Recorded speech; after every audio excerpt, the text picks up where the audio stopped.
Europe 1 Soir. 19h, 21h, Pierre de Villeneuve. Toujours avec Joseph Massescaron et avec Victor Hérault pour, parler de l'actualité. Je voudrais qu'on écoute Gérald Darmanin, mais pas... Si, on a Gérald Darmanin qui vient de s'exprimer chez Christine Kelly. Bon, bah alors on va l'écouter dans un instant parce qu'il était tout à l'heure chez CNews avec Christine Kelly. Vous savez que Gérald Darmanin est à Rome pour s'inspirer de la justice italienne. Alors moi, ça a quand même surpris que le ministre de la Justice aille à Rome, qu'il aille voir Madame Meloni, qu'il se dise bah tiens, chez vous ça marche, les prisons, faudrait peut-être s'en inspirer pour les narcotrafiquants. Souvenez-vous ce que disait Gérald Darmanin. Il y a un an. Il y a un an. Oui. On se souvient très bien. Aux grandes gueules. Oui. C'était début mai 2023. Il était ministre de l'Intérieur. Écoutez ce qu'il disait à propos de la politique migratoire de Madame Meloni.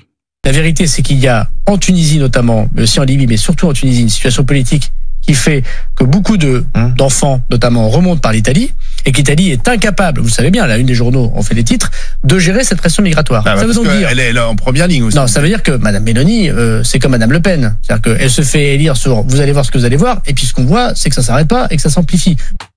Incapable. Loupé. Incapable.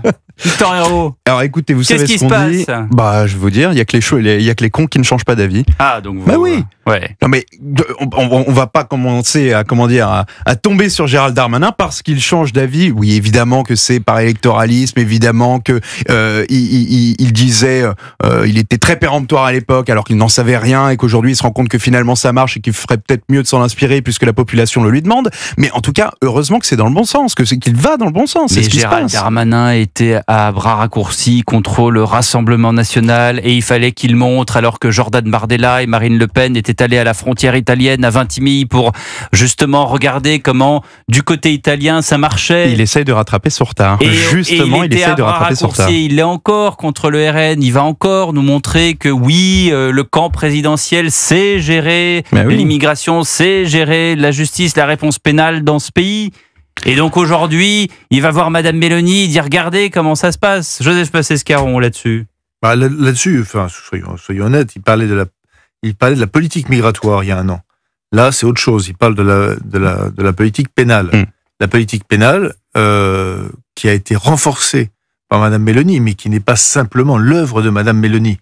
Ça fait quand même un certain temps que même avant Madame Meloni, la politique pénale italienne est différente de la politique pénale française, sur l'organisation des prisons pour les narcotrafiquants, sur aussi la notion de repenti, qui est un élément très important, et d'ailleurs qu'on se pose place Beauvau, c'est-à-dire est-ce qu'il faut ou pas admettre dans les crimes commis par des narcotrafiquants les repentis, comme la justice italienne le fait, avec des résultats qui sont des résultats totalement probants. Donc c'est un pragmatique, Darmanin. Et là, il est dans le pragmatisme. Alors justement, écoutez-le, c'était tout à l'heure sur CNews. Nous devons copier ce système italien qui a fait ses preuves, de prendre les quelques centaines de détenus les plus violents, les plus menaçants, ceux qui continuent leur trafic depuis leur lieu de détention, et se concentrer sur eux pour les couper de leur organisation criminelle. Donc ça marche en Italie. Il faut que ça marche en France. Ensuite, si nous voulons augmenter le nombre de ces prisons, il en faudrait au moins 4 supplémentaires. Massescaron va me dire que le contexte est un peu différent en France et il aura raison. Mais voilà, il y a quand même, je sens quand même une petite rancœur dans le ministre de la Justice.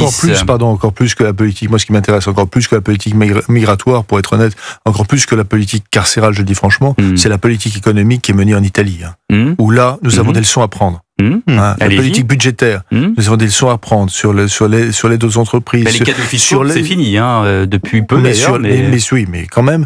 Et sur l'aide surtout au tissu des petites entreprises en Italie, qui est mais considérable, qui fait que lorsque vous allez dans tous les pays du monde, Asie du Sud-Est, là, vous rencontrez des petites entreprises italiennes, alors que le tissu industriel français est troué, vous voyez à travers. Donc oui, on a des leçons à prendre prendre, il surpasse.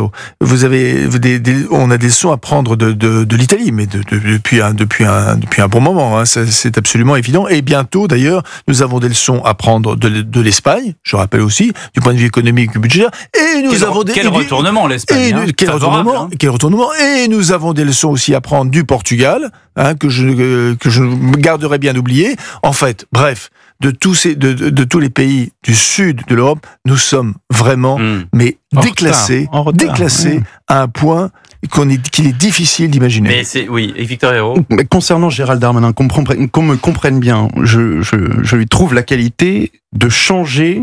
Oui. Lorsqu'il voit le vent, il sent le vent tourner comme Gabriel Attal. Non, mais ce que je veux dire, c'est que c'est par opportunisme. Oui, mais... Ce n'est pas ce qu'il pense réellement. En revanche, il a été mis un peu forcé parce qu'il a été pris sous sa houlette, pardonnez-moi, par Bruno Retailleau, et il voit que ça marche comme pas possible, comme ça n'a jamais marché avant. Il se dit, Bruno Retailleau, ça fonctionne. Trump, ça fonctionne. Mélanie, ça fonctionne. Même en Belgique, maintenant, ça fonctionne. Aurait pu le faire pour tout le monde. Il aurait pu le faire plus tôt, sauf qu'il ne sentait pas que le vent tournait. Là, il le sent, et il se dit, il faut être dans les premiers. Maintenant, c'est la course. Combien y a-t-il de signatures politiques, philosophiques, historiques en France, dans le passé? Combien de fois on a eu des hommes qui ont su changer la politique au bon moment, prendre le tournant? Voilà, tout ça, ça arrive. Moi, je l'entends, Monsieur Darmanin est très bien. Mais oui, bien sûr qu'il faut se copier la politique italienne en matière de narcotrafic, parce qu'eux, ils sont gangrénés. Mais tout ça arrive un peu tard. On aurait pu le faire avant, et ça aurait coûté moins d'argent. Regardez où on en est avec la dette. On a 1000 milliards de dettes. Mais avant, c'était l'apanage du RN, et tout donc ça coûte c'était de l'argent, on oublie de le dire. Joseph parle de la politique économique, il a raison, mais toutes ces réformes sociétales, toutes ces réformes structurelles, ça coûte de l'argent à l'État. Mais je vais vous dire, jusqu'ici, tout ça, c'était le monopole du Rassemblement national, donc c'était raciste. Alors qu'aujourd'hui, leur philosophie, c'est de dire qu'il ne faut plus que ce soit le monopole du Rassemblement national, parce que les Français le veulent. Il y a un changement de stratégie. Je vous explique depuis 5 minutes. Monsieur Darmanin ne voulait pas, parce qu'il avait vu Monsieur Bardella et Madame Le Pen aller à Vintimille. Et ils ont dit, regardez, c'est les fachos. Donc c'est contaminé, je n'y touche pas. Sauf que maintenant, il voit qu'on en veut, donc il le fait. Bon, écoutez, c'est comme ça. En attendant, la vie continue. Et nous, on va à un journal. On a un journal à 20h. Maël Hassani est dans les starting blocks. Et juste après, à 20h10, on reviendra sur cette interview fleuve du président Tebboune, que nous avons dans les équipes d'Europe 1 Soir longuement décortiqué. Quel déclassement. Là aussi, quel déclassement. On en parle avec Antoine Basbous. Restez avec nous sur Europe 1.